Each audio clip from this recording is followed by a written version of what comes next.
Teman-teman, kenapa mesti Al-Quran? Apa esensi Al-Quran? Dan kenapa Al-Quran diwahyukan pada Nabi Muhammad SAW? Apakah khusus untuk sekedar dibaca? Atau ada satu nilai yang sangat penting yang justru itu mengandung nilai mukjizat yang paling dalam dari Al-Quran? Yuk kita mulai dengan Al-Quran surah kedua Al-Baqarah ayat ke-38. Paling kanan sebelah atas. Disambungkan dengan Quran surah kedua ayat 185.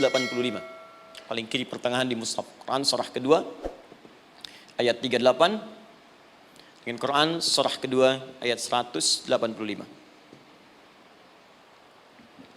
Saya mulai dari kisah Nabi Adam. Saya pelan-pelan.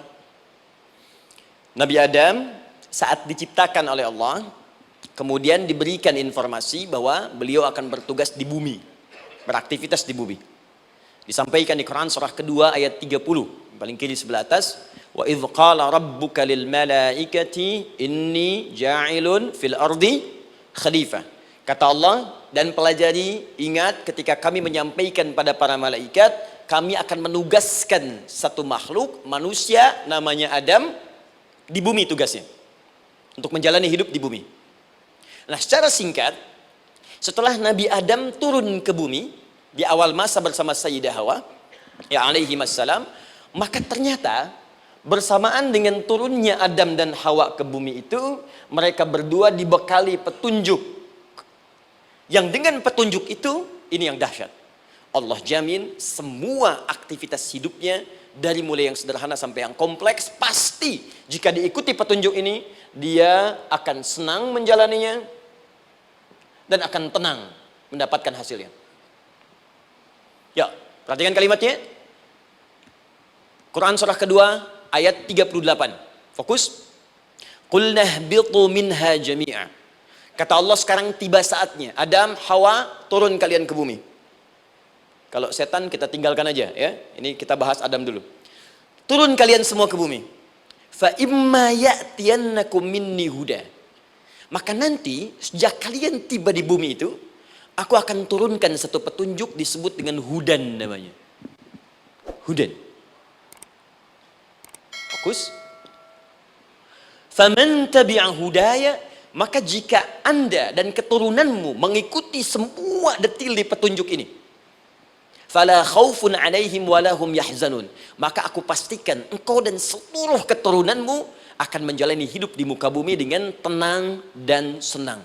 Fala khauf. Khauf itu gelisah, takut. Lawan dari takut apa?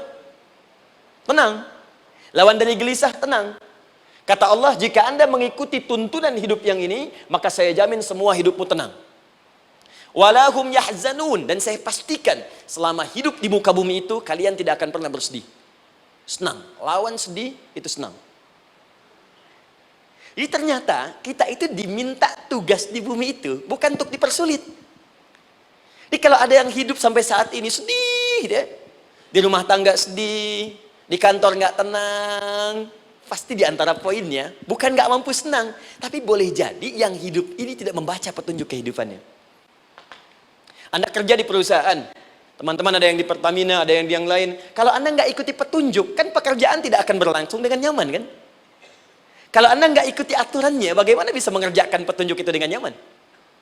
Maka apalagi hidup yang kompleks, kata Allah, sejak Adam saya turunkan, sudah ada petunjuk kehidupan, saya namakan dengan hudan. Anda ikuti petunjuk ini, maka langsung jaminan dari Allah, semua yang Anda jalani dalam hidup, pasti saya jamin senang dan tenang. Petunjuk ini disebut apa? Hudan. Nah, agak cepat.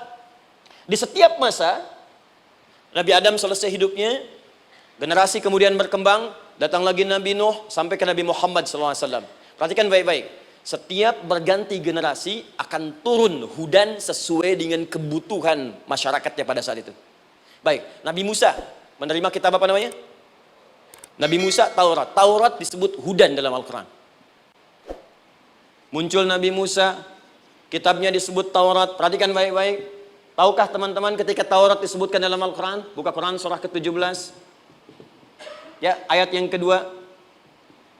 Wa ataina Musal kitaba. Kami berikan kepada Musa kitab.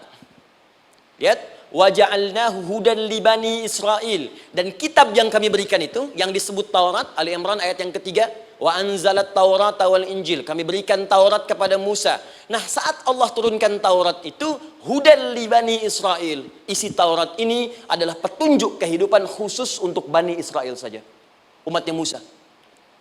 Jadi kalau umat Nabi Musa mengikuti petunjuk hudan, Taurat ini, kata Allah, saya jamin semua hidupnya tenang dengan senang. Nabi Isa turun Injil. Injil disebut hudan dalam Al-Quran. Dan yang terakhir, saya cepat karena waktu kita terbatas, ketika Allah menurunkan Nabi Muhammad SAW dan dipilih sebagai Rasul, maka saat yang bersamaan beliau pun diberikan petunjuk untuk umatnya. Dan dahsyatnya, petunjuk itu pun disebut dengan hudan. Buka Quran surah kedua, ayat 185. Syahrul Ramadhan alladzi unzila fihi al-Quran. Di bulan Ramadan itu, kata Allah, saya turunkan Al-Quran. Kenapa saya turunkan Al-Quran? Hudal linnas.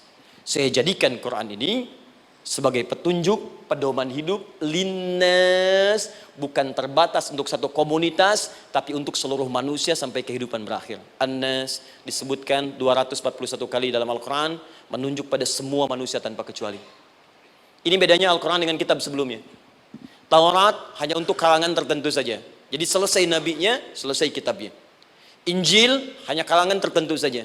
Nabinya selesai, selesai kemudian misinya. Tapi Al-Quran tidak. Ini kalimat pertama langsung dari Allah. Walaupun nabinya wafat, tapi karena Al-Qurannya didesain oleh Allah untuk seluruh manusia sampai kehidupan berakhir, maka pasti Al-Quran itu di setiap masa akan mampu dijadikan pedoman dalam kehidupan. Nah, jadi prinsip pertama, ketika Allah menurunkan Al-Quran, sebenarnya tujuan utamanya bukan sekedar dibaca. Bukan. Tapi di dalamnya itu ada petunjuk hidup, Pak, Bu. Dan yang buat, yang menciptakan kita. Bukankah Anda kalau ingin memperbaiki sesuatu akan datang kepada penemunya, penciptanya? Anda punya handphone, ada masalah, kan datangnya ke counter handphone. Anda punya mobil, ada persoalan, bukankah datangnya ke dealer? Sekarang kita ingin tahu persoalan hidup kita. Ingin tahu gambaran hidup kita, ingin tahu misi dan visi hidup kita. Kemana kita kemudian bertanya? Pada pencipta kita. Nah, kata Allah, ketika saya utus manusia pertama kali ke bumi, saya sudah turunkan bagaimana cara menjalani kehidupannya. Dan ternyata berita baiknya untuk kita diberikan oleh Allah satu petunjuk utuh, langsung disebutkan, isinya disebut dengan Al-Quran. Jadi dari Al-Fatihah sampai dengan An-Nas, dia bukan bacaan biasa.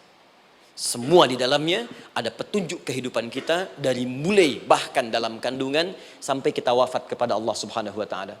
Kalau diikuti petunjuk ini, langsung turun jaminan dari Allah. Hidup kita pasti akan tenang dan nyaman.